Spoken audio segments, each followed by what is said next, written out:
Cell Chasnala कोयलोरी के लेखा कार्यालय समीप बीसीकेयू कार्यालय समीप कॉमरेड एसके बक्सी की पुण्यतिथि मनाई गई, जिसमें मुख्य अतिथि के रूप में वृंदा करात, झरिया विधायक पूर्णिमा नीरज सिंह मौजूद रहीं।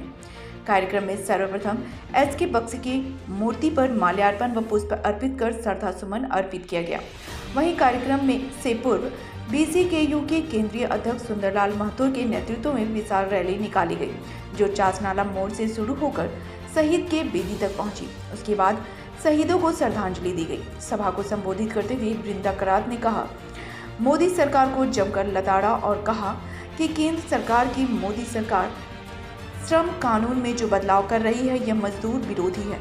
भाजपा सरकार जाति धर्म में बांटने का प्रयास कर रही है। इस सरकार में महिलाएं एवं दलितों पर बहुत शोषण हुआ है। ऐसी सरकार को केंद्र में रहने का अधिकार नहीं है।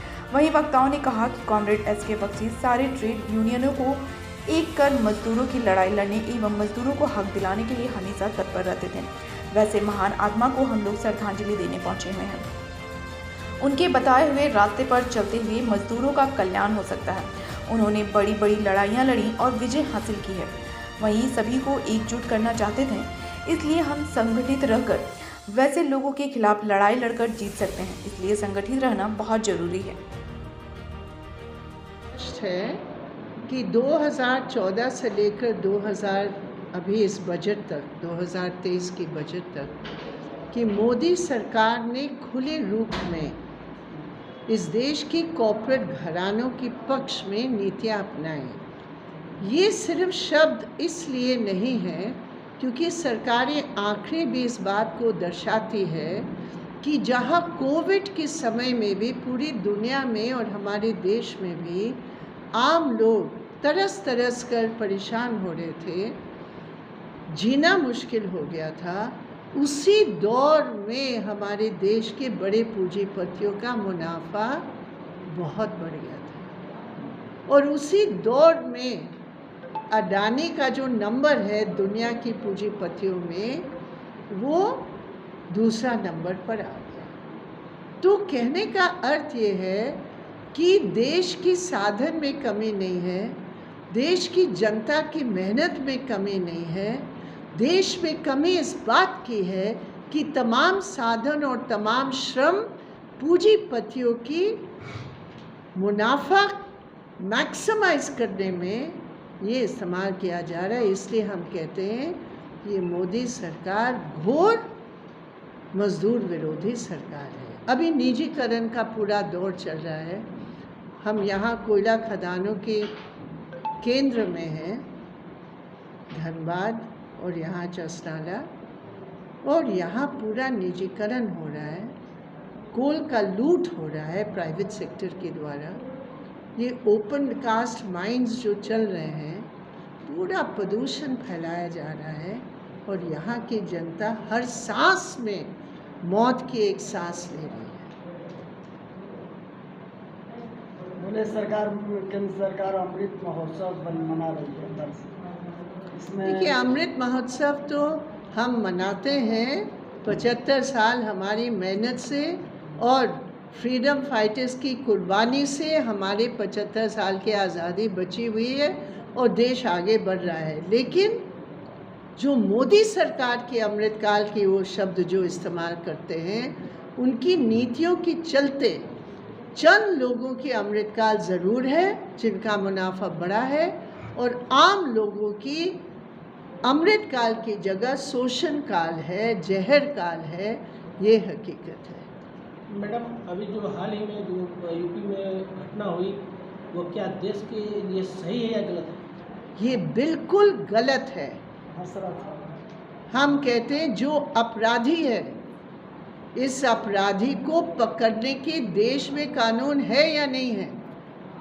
आज अगर आपने लाइसेंस दे दिया इस बात के लिए कि वो मुसलमान है या वो दलित है, इसलिए मतलब दिन दहाड़े उसकी हत्या कर लो और बच जाओगे, ये पूरा देश के कानून की धज्जियां उड़ाए जा रहे हैं, ये कोर्ट की धज्जियां उड़ाए जा रहे हैं, ये संविधान की धज्जियां उड़ाए जा रहे हैं।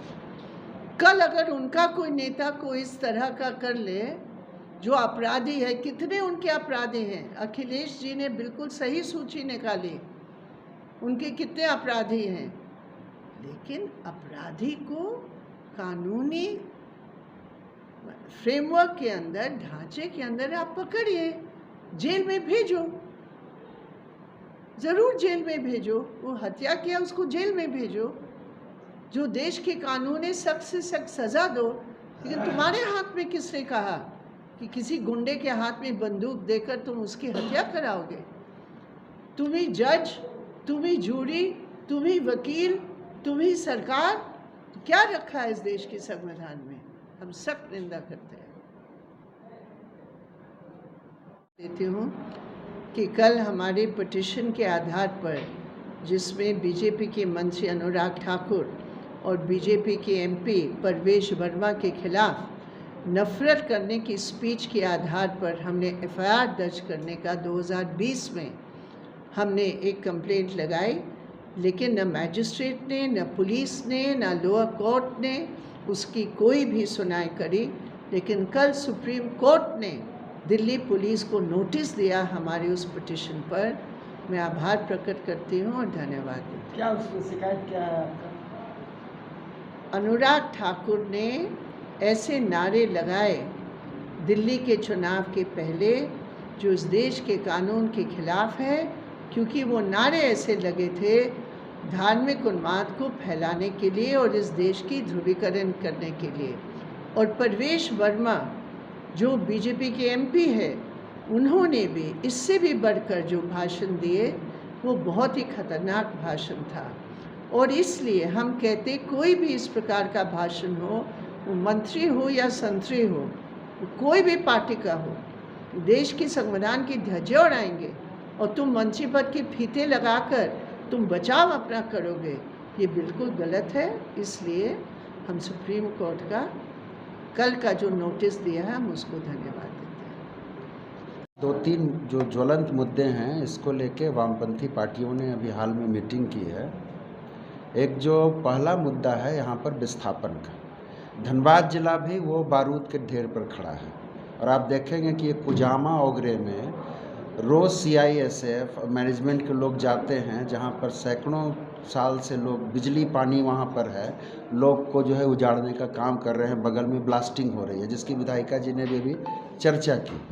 तो अभी हम लोगों ने तय किया है, लेफ्ट पार्टियों ने, हमारे CPIM की पहल पर, कि इस महीने की 22 तारीख को हम एक मीटिंग करेंगे और झारखंड में जितने भी विस्थापन की समस्या है, चाहे वो सेल का हो या कोल इंडिया का हो, हम इसको इकट्ठा कर रहे हैं और विस्थापन के इश्यूज़ को हम झारखंड की राजनीति के केंद्र में लाना चाहते हैं। नंबर 1 बात। नंबर 2, अभी खाद्य सुरक्षा की स्थिति झारखंड में बहुत ख़राब है। हरा कार्ड का जो दावा किया हेमंत जी ने कि हम सबको राशन देंगे जिन लोगों को नहीं मिल रहा है, पिछले नवंबर से हरा कार्ड धारियों को राशन नहीं मिल रहा है। केंद्र सरकार ने क्या किया कि 2 रुपये किलो जो चावल मिल रहा था, उस योजना को मर्जर कर दिया है ये 5 किलो फ्री में।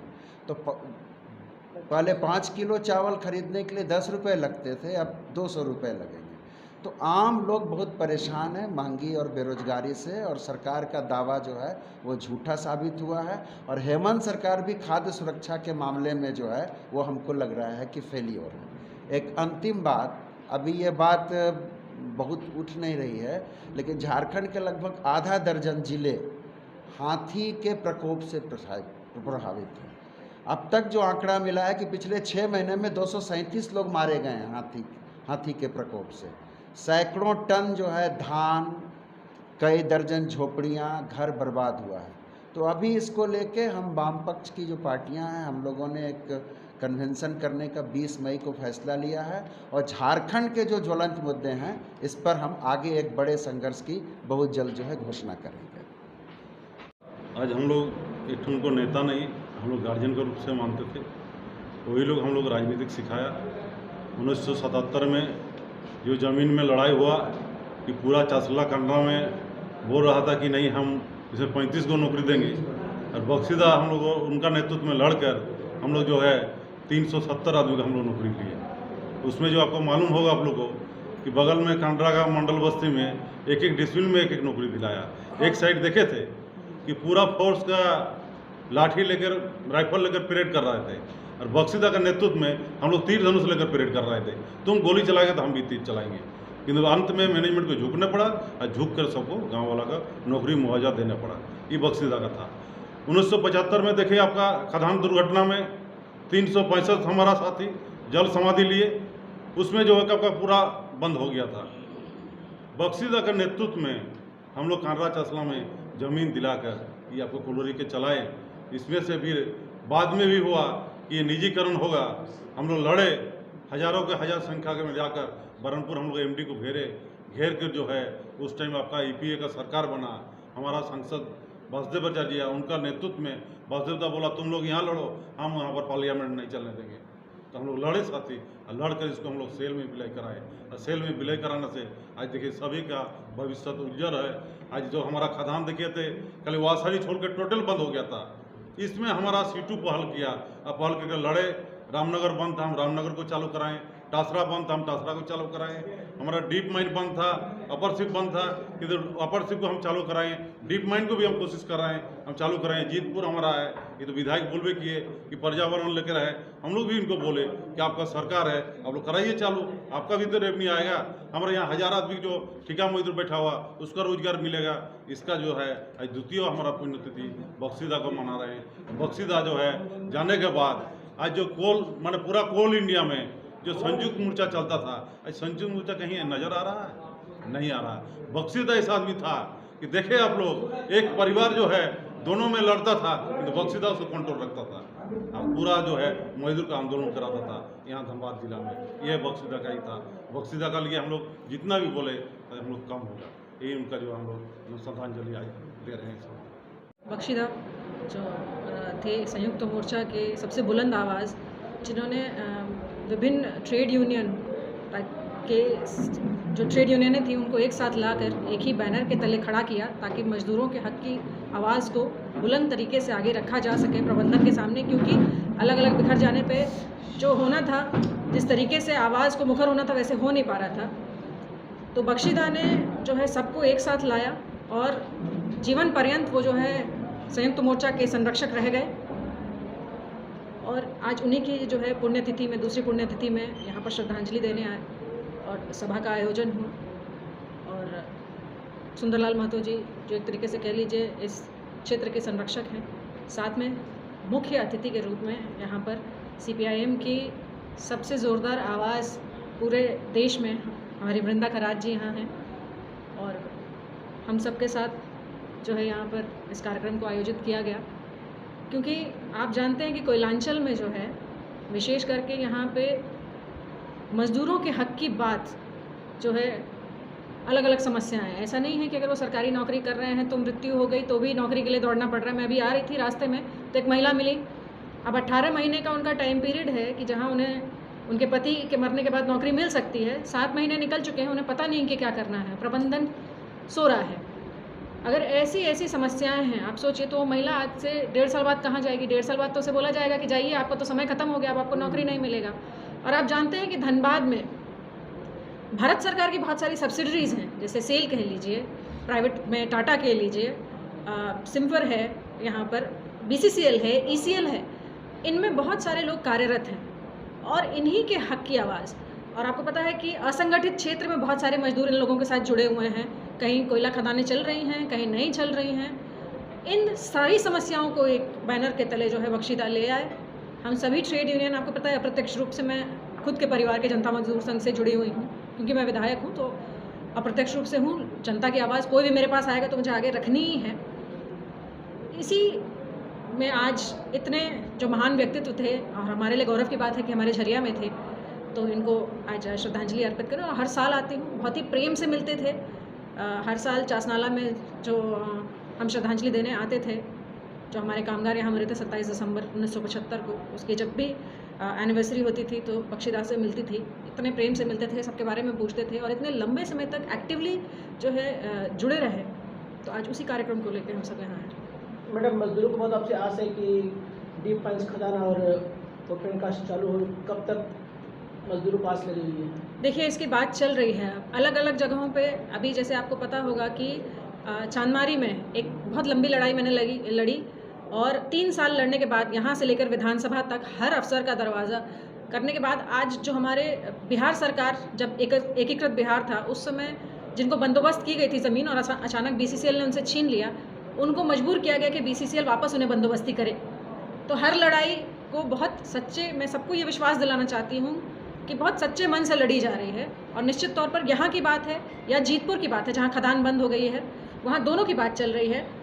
जीतपुर में तो मुझे लगता है कि पर्यावरण वाली मीटिंग जो है इस महीने कल थी, उसकी अपडेट जो है मेरे पास आएगी। उसके बाद मैं चीफ सेक्रेटरी से मिलूँगी, क्योंकि सबसे बड़ा कारण जो है वो कि पर्यावरण के द्वारा ही वहाँ पर उनको NOC नहीं मिलता है। झारखंड सरकार में फंसा हुआ है।